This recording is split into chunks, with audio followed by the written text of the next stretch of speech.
নমস্কার। Serampore বেতারবাণী media network আয়োজিত উদ্যোগী বাঙালি অনুষ্ঠানে আজ আপনাদের স্বাগত জানাই। আমি শম্পা চট্টোপাধ্যায়। জন্মেছিস যখন একটা দাগ রেখে যা, স্বামীজির এই কথা দিয়ে শুরু করছি। কারণ আজকে আমাদের মধ্যে যিনি প্রধান অতিথি আছেন বা বিশেষ অতিথি আজকে যাকে আমরা স্টুডিওতে পেয়েছি আমার সঙ্গে সাক্ষাৎকার নেব যার, তিনি সর্বক্ষণ বা প্রতি মুহূর্তে ওনার পদচিহ্ন এঁকে চলেছেন ওনার কর্মযজ্ঞের মধ্যে দিয়ে। হ্যাঁ, যিনি আজ আমাদের মধ্যে রয়েছেন স্টুডিওতে, ওনার মুখ থেকেই শুনব ওনার জীবন যুদ্ধের কথা, ওনার কর্মযজ্ঞের কথা, সাধারণ মানুষের অসাধারণ হয়ে ওঠার গল্প। আসুন আলাপ করিয়ে দিই। আমাদের সঙ্গে আজ রয়েছেন পিন্টু পোহান, সাহিত্যিক এবং যুব সমাজের অনুপ্রেরণা একজন। স্বাগত আপনাকে আমাদের স্টুডিওতে। কিছু বলার থাকলে বলবে। এসছি, ভালো লাগছে, ডাকার জন্য ধন্যবাদ। নমস্কার, কৃতজ্ঞতা জানাই আপনাকে এবং আপনাদের এই চ্যানেলকে। আমাকে আপনাদের চ্যানেলে এনেছেন, আমাকে কিছু বলার সুযোগ দিয়ে দিচ্ছিলেন। এই যে দিলেন বলার সুযোগ, এত মানুষের কাছে আমাকে হাজির করলেন। দর্শকদেরও ধন্যবাদ, আপনারা যারা এই অনুষ্ঠানটা দেখছেন। আমি এক সামান্য মানুষ। আপনি যদি আজ কিংবা আগামীকালও বেহালা চৌরাস্তার মদনমোহন তলায় যান, ওখানে দেখবেন ফুটপাতে বসে একজন পান বিক্রি করছে, পানে চুন লাগাচ্ছে, পাশাপাশি যখন খদ্দের নেই একটা বই হাতে তুলে নিয়ে পড়ছে। হ্যাঁ, এইখানেই আসছি, এখান থেকে প্রশ্নটা শুরু হতে হবে। যেটুকু আপনাকে আমি চিনি বা আপনার কথা আমি শুনেছিলাম, আপনার পেশা ও নেশা একদমই আলাদা। সালটা 1958 থেকে 2026। বেহালায় ফুটপাতে এক পানের দোকান, যেটাকে ঘিরে আপনার জীবিকা, সেই কাজটা করার সঙ্গে সঙ্গে মানে আপনি ক্রেতাদেরকে পান সেজে দেওয়ার ফাঁকে ফাঁকে আপনি পড়াশোনা করেছেন, বাংলায় ব্যাচেলর ডিগ্রি, বাংলায় স্নাতকোত্তর ডিগ্রি অর্জন করেছেন। শুধু তাই নয়, গভীর সাহিত্য চর্চা আপনার ওই ফুটপাতের পানের দোকানেই। কি করে অসম্ভবকে সম্ভব করলেন? জীবন যুদ্ধটা কি রকম ছিল এক্ষেত্রে, যদি আমাদের শুরু থেকে একটু বলেন। আপনাকে ধন্যবাদ, কৃতজ্ঞতা জানাই। আপনি বলছেন অসম্ভবকে সম্ভব করেছি আমি। আমার তো মনে হয় না আমি কোনো অসম্ভবকে সম্ভব করেছি। ছেলেবেলায় আর পাঁচটা মানুষের যা পাওয়ার কথা, আমাদের মতো দারিদ্র্য সীমার নিচে বাস করা পরিবারের ছেলেমেয়েরা পায় না, আমিও পাইনি। সেই ছেলেবেলাতেই মাঠে নেমে গোবর কুড়োতে হয়েছে, জলায় নেমে শাক তুলতে হয়েছে, বাড়ির কাজ করতে হয়েছে। একটা বই ভালো পাইনি, পড়ার জন্য একটা খাতা পাইনি। এই যে অভাব দারিদ্র্য, কোনোদিন কবে ভাত জুটবে কবে জুটবে না, কখন জুটবে কখন জুটবে না, এই যে একটা শিশুর মনে শৈশবে তৈরি হচ্ছে ফার্স্টেশন। আর পাঁচজনে যা পায় আমি পাই না। আর পাঁচজনে যে সম্মানটা পায়, দারিদ্র্য সীমার নিচে বাস করা পরিবারের ছেলেমেয়েরা ততটা কিন্তু পায় না, এটা বাস্তব সত্য। ওই ছেলেবেলায় না পাওয়া আমাকে কিন্তু কোনো এক রূপকথার গল্পে পৌঁছে দিত। মানে যা নেই আমার চারপাশে, আমি রাস্তার ধারে বসে বসে ভাবছি, যদি এমন হতো আজকে, যদি এরকম কেউ আসতো, সাহায্যের হাত বাড়িয়ে দিত, যদি ওই লোকটা ওই রকম ব্যবহার না করে অন্য রকম ব্যবহার করতো। এটা কি কেবলমাত্র আপনার মনে হচ্ছে খেলাধুলা বা যেগুলো ছোটবেলায় মানুষের কাঙ্ক্ষা থাকে, বাচ্চাদের যেটা থাকে যে এই খেলনাটা পেলে ভালো হয়, এটা নাকি পড়ার বই? প্রথম কথা হচ্ছে ওখানে খিদে মেটানো, খাবার। অবশ্যই। যেখানে দুবেলার চাহিদা হচ্ছে ভাত, সেটারই জোগান নেই, সে খেলনার কথা তো পরে আসছে। অবশ্যই। এই যে একটা শিশু শৈশবে পাচ্ছে না, না পাওয়া কিন্তু তাকে কোথায় একাকিত্বের দিকে ঠেলে দিচ্ছে। সে হয়তো সবার সঙ্গে ঘুরছে, খেলছে, কিন্তু সে গিয়ে বসছে এক জায়গায় আর ভাবছে, আমাদের বাড়িটা যদি এরকম হতো, এই রকম একটা লোক যদি আমার কাছে আসতো, সাহায্যের হাত বাড়িয়ে দিত। এই যে কল্পনা আর গল্প তৈরি, এটা কিন্তু শৈশবেই শুরু হয়ে গিয়েছিল। জীবনের বোঝা আর করা থেকে ছিল জেদ, বেঁচে থাকার জেদ, নিজের পরিবারকে বাঁচিয়ে রাখার জেদ। আপনাকে একটা কথা বলছি, ছেলেবেলায় যখন আমরা পড়ি 5, 6, 7, 8, তখনও কিন্তু আমরা কাজ করতাম রোজগারের জন্য। কারণ আমাদের পরিবারগুলো এমন, স্ট্রাকচারগুলোই এমন, দারিদ্র্য সীমার নিচে বাস করা পরিবারগুলোর, তাদেরকে রোজগারের জন্য কাজ করতে হয়, বাড়ির কাজ করতে হয়, সব। এই যে একটা জেদ, পরিবারকে বাঁচিয়ে রাখতে হবে, নিজেকেও বাঁচিয়ে যে রাখতে হবে। স্বপ্নকেও বাঁচিয়ে রাখতে হবে। স্বপ্ন বলতে আমরা জানতাম কি, পড়াশোনা করলে ভবিষ্যৎটা একটু ভালো হয়। অনেকেই বলতো পড়াশোনা কর। পড়াশোনায় তো খুব একটা খারাপ ছিলাম না, বই ছিল সঙ্গী। আর লেখার প্রতি একটা টান ছিল আমার, কিন্তু বাস্তব পরিস্থিতি হতে দেবে না। তাই তো। আপনার বাড়িতে দুবেলা ভাত নিয়ে, আপনার যে দুবেলার অন্ন নিয়ে যেখানে সমস্যা আছে, সেখানে কিন্তু অত বিলাসিতা, বইয়ের বিলাসিতা চলতে পারে না বা থাকতে পারে না। এর মধ্যেই পড়াশোনা করেছেন। এর মধ্যেই পড়াশোনা, এমনকি সাহিত্যকে আগ্রহ ধরা। কিন্তু পানের ছেলেবেলা দোকানটা থেকেই। কখন করলেন গিয়ে? ওটা অনেক পরে অনেক আসছে। পরে। ধরুন, ছেলেবেলা থেকেই অভাব দারিদ্র্যের মধ্যে মানুষ। তো এই যে আমি নিজের অভাব বাস্তব থেকে পালাবার জন্য আমি একটা কোনো বই হাতে তুলে নিয়েছি, যখন সেই বইটা পড়ছি আমি কিন্তু বাস্তব থেকে সরে এসেছি। আমি কিন্তু আমার চারপাশে যে পরিচিত মানুষদের তখন আর দেখতে পাচ্ছি না, সেটা একটা আলাদা জগৎ। এইভাবে কিন্তু এই যে শূন্যতা, একাকিত্ব, দারিদ্র্যের মধ্যে বই কিন্তু আমার মনের মধ্যে, আমার জীবনের মধ্যে একটা জায়গা করে নিয়েছিল। পড়াশোনায় খারাপ ছিলাম না, স্কুলে 1 থেকে 5-এর মধ্যে থাকতাম, কিন্তু এই আর্থিক অবস্থার কারণে আমাকে মাধ্যমিকের পর পড়াশোনা ছেড়ে দিতে বাধ্য হই আমি। এমন আর্থিক পরিস্থিতি ছিল যে আমার আর স্কুলে যাওয়ার আমার মানে সুযোগই ছিল না। জীবন আমাকে বলে দিয়েছিল, টাটা বাই বাই, তুমি ওই মাঠে ঘাটে শাক তুলে, গোবর কুড়িয়ে, কাঠকুটো জোগাড় করে, লোকের কাছে জোগাড়ে কাজ করে, রাজমিস্ত্রির কাজ করে তোমার মাধ্যমিক পর্যন্ত এসেছো, বেঁচে আছো, এটাই বড় কথা। এবারে তুমি পড়াশোনাকে টাটা বাই করো। একটা তোমার আশেপাশের আরও গরিব বাড়ির যারা ছেলেমেয়েরা আছে, তারা যেরকম একটা লাইন ধরে নেয়, তুমিও একটা লাইন ধরে নিয়ে শুধু রোজগারের কথা ভাবো। জীবন আমাকে বলে দিয়েছিল। স্রোতের বিপরীতে আপনি চলা শুরু করলেন বোধহয় সেই মুহূর্তে থেকে। স্রোতের বিপরীতে চলা শুরু করলাম সেই মুহূর্তে না, জীবন বলল টাটা বাই বাই, তোমাকে আর এইসব করতে হবে না, তুমি পড়াশোনা ছেড়ে দাও, রাজমিস্ত্রির জোগাড়ের কাজ করো, মাটি কাটো, তুমি বেঁচে থাকার লড়াইটা লড়ো। আমি তাই করলাম, মাটি কাটার কাজ করলাম, রাজমিস্ত্রির কাজ করলাম।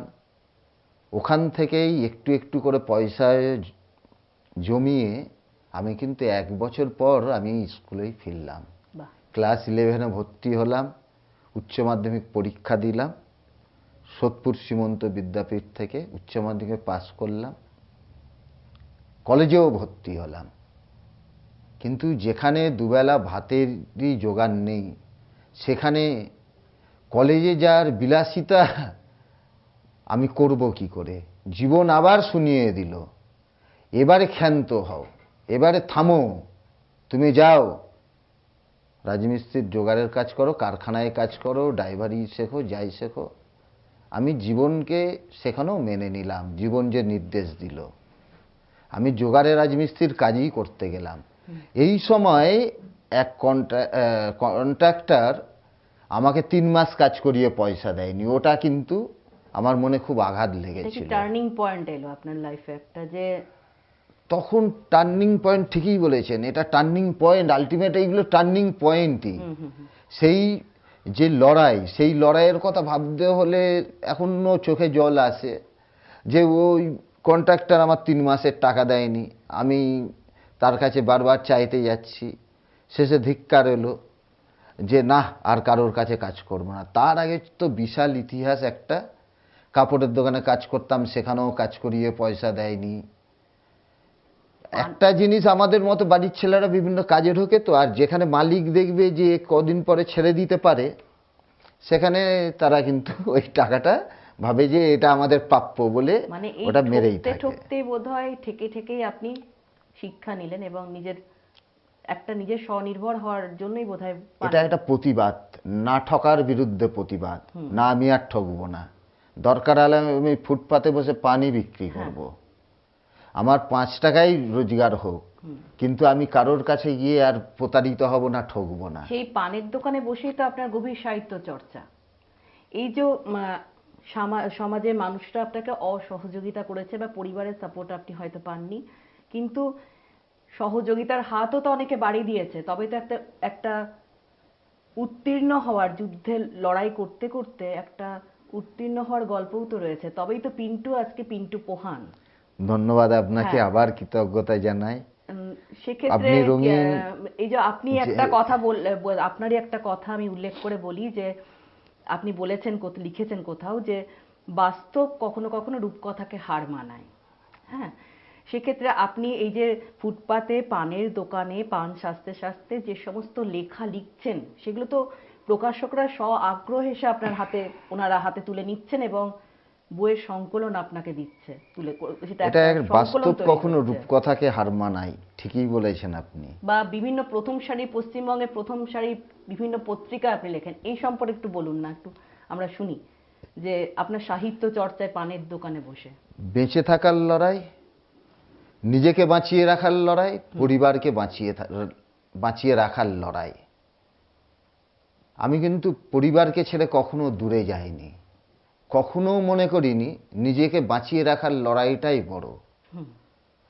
আমি পানের দোকানটা দিয়ে, ওই পানের দোকানটা 15-16 ঘন্টা চালাতাম, খোলা রাখতাম। কেন? যাতে 10টা পয়সা অতিরিক্ত আয় হলেও আমার পরিবারের সাহায্যে লাগে। ওখানে বসেই লেখা শুরু করলাম, পড়া শুরু করলাম। একটা কোলাহল, মানে ফুটপাতে একটা কোলাহলের মধ্যে লেখা, এত লেখা কি করে সম্ভব? আপনার তো গ্রন্থের সংখ্যা তাও না করে কত হবে? 10টা বই ইতিমধ্যেই আমার প্রকাশিত হয়েছে। মূলত কি ধরনের লেখা আপনি লেখেন? আমি সব ধরনের লেখাই লিখি, কবিতা, গল্প, প্রবন্ধ সবই লেখেন আপনি? সবই লিখি। 10টা বই প্রকাশিত হয়েছে, ছোটদের জন্য লেখা 8টা বই আছে আমার, আর বড়দের জন্য লেখা 2টো বই প্রকাশিত হয়েছে। ছোটদের জন্য লিখতে ভালোবাসি এটা শুধু বলবো না, সবার জন্যই লিখতে আমি ভালোবাসি, সব ধরনের লিখতেই আমি ভালোবাসি। আর লেখার ক্ষেত্রে দেখবেন 2টো জিনিসের প্রয়োজন হয় খুব, মন আর মস্তিষ্কের। এটার মিলনটা খুব দরকার আছে। আপনার মন বলছে না এই ধরনের লেখা লিখতে, আপনাকে প্রকাশক চাপ দিয়েছে বা সম্পাদক চাপ দিয়েছে আপনাকে লিখতে হবে, এটা কিন্তু আমি পারি না। ফলে মন যেটাই বলে, মাথা যাতে সায় দেয়, 2টোর মিলন হলেই লিখি। সেটা কখনো বড়দের জন্য লেখা হয়ে যায়, কখনো ছোটদের জন্য হয়ে যায়, কখনো রাজনৈতিক হয়, কখনো সামাজিক হয়। পশ্চিমবঙ্গের প্রথম সারির প্রায় অনেক পত্রিকায় আপনি লেখেন, এই সম্পর্কে একটু বলুন শুনি, কি কি পত্রিকায় লিখছেন বা লিখে চলেছেন? আমার লেখা প্রকাশিত হয়েছে দেশ, আনন্দবাজার, সানন্দা, সংবাদ প্রতিদিন, বর্তমান, সাপ্তাহিক বর্তমান, নবকল্লোল, শুকতারা। কোনোটাই বাদ পড়েনি তো? একের পর বললে কোনোটাই বাদ পড়েনি। এটাই প্রথম সারির সমস্ত পত্রিকায় লেখা প্রকাশিত যেমন হয়েছে। ছিল আপনার লড়াই থেকে করতে করতে, সেটা থেকে আপনি বেরিয়ে এসে অনেক ভালোর কাছাকাছি পৌঁছেছেন। এক্ষেত্রে এই যে পিন্টু পোহান হয়ে ওঠার লড়াইয়ে বা তার জীবন যুদ্ধ মূলত সামনে এসেছে জনগণের সামনে সোশ্যাল মিডিয়া বা সংবাদ মাধ্যমের মধ্যে দিয়ে।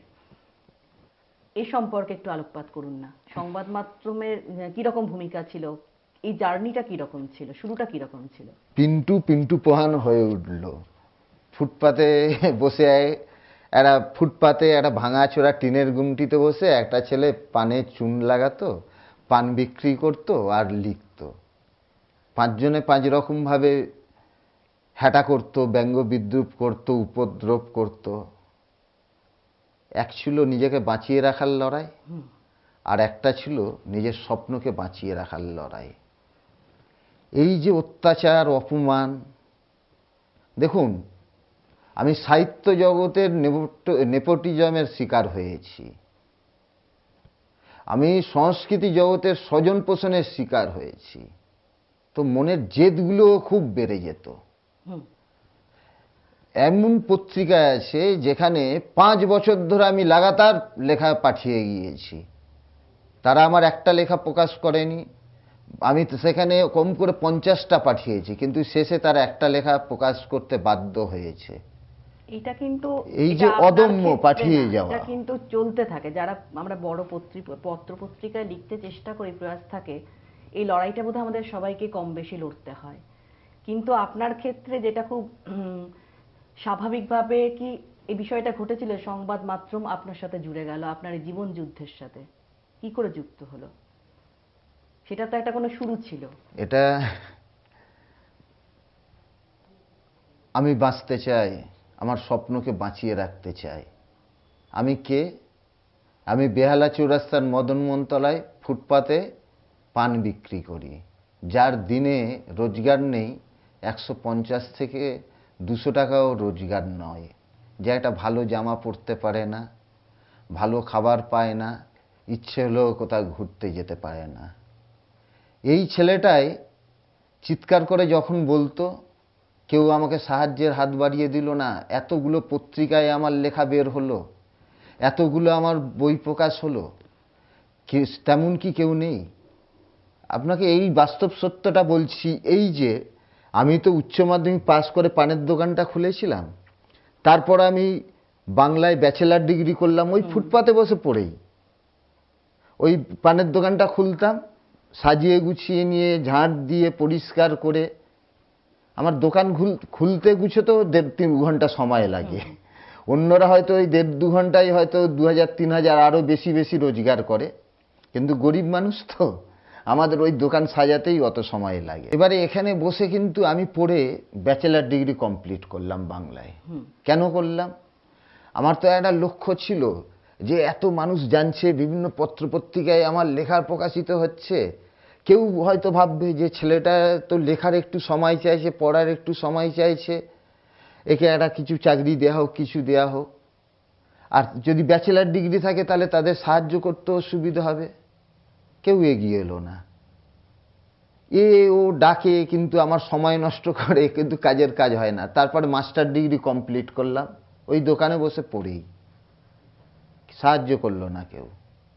নিজেকে তৈরি করার জন্য যত ধরনের শেখার, পড়ার, সব ওখানেই, কিন্তু ওই পান দোকানে বসেই নিজেকে তৈরি করা।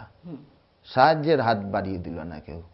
তারপর এক সময় অবাক হয়ে দেখছি, আমাকে দেখিয়ে বিভিন্ন সংবাদ মাধ্যম আর সাংবাদিকরা বলছে, ওই দেখো পিন্টু পোহান ফুটপাতে পানের দোকানে বসে আছে, আর দিনে 150 থেকে 200 টাকা রোজগার করছে।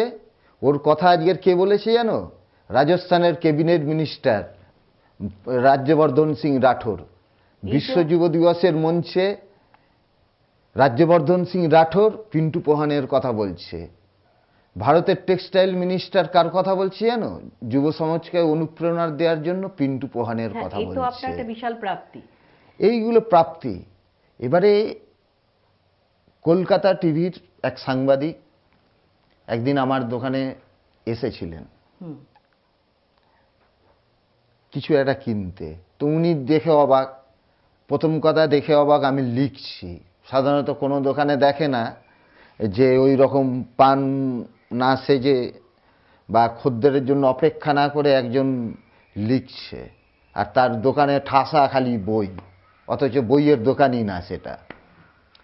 তো কলকাতা টিভির সাংবাদিক সুবীর সরকার ওনার নাম, উনি জিজ্ঞেস করলেন, এই আপনি কি করছেন এটা? তখন আমি বললাম যে আমি লিখছি, আমার লেখা প্রকাশিত হয়েছে, আমার 10টা বই প্রকাশিত হয়েছে। তখন ওই সুবীর দার মনে ওটা খুব দাগ কাটে যে এরকমভাবে একজন লিখছে, তো এই জীবনের গল্পই তো সংবাদ হওয়ার যোগ্য। তো সাংবাদিক সুবীর সরকার উনি উদ্যোগ নিয়ে তখন বিভিন্ন চ্যানেল বলুন, মিডিয়াতে বলুন, পশ্চিমবঙ্গের আমার মধ্যে সেটা খবরটা সীমাবদ্ধ পৌঁছায়। ছিল, এই সাংবাদিকদের যে একটা এবারে আপনাকে নিয়ে- একজন সাংবাদিক আসার পরে আরেকজন আসছে, হুম, আরেকজন সাংবাদিক আমাকে নিয়ে। সেটা তো বোধহয় আমি যেটুকু জানি ভারত জোড়া একদম, মানে সবার মুখে মুখে ছড়িয়ে পড়লো পিন্টু পোহান নামে এইরকম একটি যুব আমি সমাজের সৌভাগ্যবান খুব, যুবক। তেলেগু, তামিল, হুম। পাঞ্জাবি বিভিন্ন ভাষায় আমার জীবনের কথা এখনো বলা হচ্ছে। আর এই যে বিশাল একটা প্রাপ্তি আপনি বললেন যে ভারতবর্ষের টেক্সটাইল মিনিস্টার এবং রাজস্থানের ক্যাবিনেট মন্ত্রী, উনি যুব সমাজের প্রেরণা হিসেবে আপনাকে চিহ্নিত করেছিলেন এটা মঞ্চে। অনেক বড় পাওয়া। এটা কি রকম সেই গল্পটা ছিল, ছোট্ট করে যদি বলেন, আমাদের তো সময় খুব সীমিত, শুনি। এইগুলো পরে আমি জেনেছি। মানে এই খবরটা যখন আপনার কাছে এসে পৌঁছলো যে এইরকম একটা আপনাকে নিয়ে আমার এক বন্ধু, আলোচনা হয়েছে মঞ্চে, আমার এক দিন বন্ধু, রাত্রে। রাত তখন 12টা বেজে গিয়েছে, বলছে নিউজ দেখেছো একটা, ফোন করে বলছে। আমি বললাম কি? বলছে হোয়াটসঅ্যাপে তোমাকে পাঠিয়েছি, দেখো। হুম, তো খুলে আমি অবাক হয়ে গেছি যে একটি হিন্দি নিউজ চ্যানেলে কর্নেল রাজ্যবর্ধন সিং রাঠোর যে কথাটা বলেছেন মঞ্চে, ওই পুরো ভিডিওটা আছে। তখন বন্ধুকে বললাম যে হ্যাঁ, এটা তো আশ্চর্য, আমরাই জানতাম না যে মানে কর্নেল এটা বোধহয় রাজ্যবর্ধন social সিং media-র রাঠোর আমাকে নিয়ে বলেছেন। হুম, উনি তখন বললেন শুধু ওই একটি চ্যানেল না, এই রাজস্থানের বিশ্ব যুব দিবসের মঞ্চের এই খবরটা ওখানকার বিভিন্ন সংবাদ মাধ্যম কভার করেছে। একের পর এক ভিডিও পাঠাতে বন্ধু শুরু করলো। আর সেদিনকে মনে হচ্ছিল যেন বৃষ্টি হয় না, ভালো খবরের বৃষ্টি। মানে আমি আছি আমার ঘরে, মানে আমি প্রস্তুতি নিচ্ছি, তাড়াতাড়ি ঘুমোতে হবে, ভোর ভোর গিয়ে পান দোকানটা খুলতে হবে। রাত 12টার পর বন্ধু খবর দিচ্ছে এই ঘটনাটা ঘটেছে, দেখো পাঠাচ্ছি তোমাকে। সেখানে এই চ্যানেল বলছে उन्होंने युव समाज के प्रति एक प्रेरणादायक संदेश देने के लिए कलकत्ता के पिंटू पोहान का नाम लिया। একের পর এক চ্যানেল, বড় বড় চ্যানেল, সব চ্যানেলে বিভিন্ন সংবাদ মাধ্যমের পাতায় ওই দিনের ঘটনাটার বিবরণ, তার পাশাপাশি লেখা হচ্ছে उन्होंने युव समाज के प्रति अनुप्रेरणामूलक संदेश देने के लिए कलकत्ता के पिंटू पोहान का जिक्र किया। আচ্ছা, শুরু থেকে আমরা যে গল্পটা আপনার কাছে শুনলাম, জীবন যুদ্ধের গল্প আপনার, ফুটপাতে পানের দোকান থেকে বা সেখানে পড়াশোনা সাহিত্য চর্চা করতে করতে আপনি জনমানুষের সামনে আপনি জীবন যোদ্ধা আপনার জীবন যোদ্ধা হিসেবে বা যুব সমাজের ইন্সপিরেশন হিসেবে আপনি উঠে এসেছেন, উত্তীর্ণর লড়াই করতেও উত্তীর্ণর পথে আপনি উঠে এসেছেন ক্রমশ। তো এটা আমাদের সকলের কাছে সত্যি ইন্সপিরেশনের একটা, যারা বই বা স্বাচ্ছলতা পেয়েও পড়াশোনায় গড়িমসি করছে, যারা স্টুডেন্ট যারা রয়েছে তাদের কাছে বা যুব সমাজের কাছে, যে এত অসুবিধার মধ্যেও আপনি নিজের জীবনকে গুছিয়ে চলেছেন, ক্রমশ এগিয়ে চলেছেন। ধন্যবাদ এত সুন্দর একটা গল্প আমাদেরকে শোনার জন্য, এত মূল্যবান ব্যস্ত সময় থেকে আমাদেরকে এতটা সময় দেওয়ার জন্য। নমস্কার। নমস্কার।